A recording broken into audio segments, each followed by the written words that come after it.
മാലിന്യമുക്ത നവകേരള ക്യാമ്പയിന്റെ ഭാഗമായി ജനകീയാസൂത്രണ പദ്ധതികൾ ഉൾപ്പെടുത്തി മണലൂർ പഞ്ചായത്തിൽ ബയോബിൻ വിതരണം ചെയ്തു.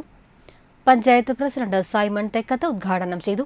Vice president Beena Xavier, standing committee chairperson Maria Jincy, Kavitha, ജനപ്രതിനിധികളായ ധർമ്മൻ, നിർവഹണ ഉദ്യോഗസ്ഥരായ ജിഷ മുഹമ്മദ്, കാവ്യ ഗോപിനാഥ്, നിരുപമ എന്നിവർ പങ്കെടുത്തു.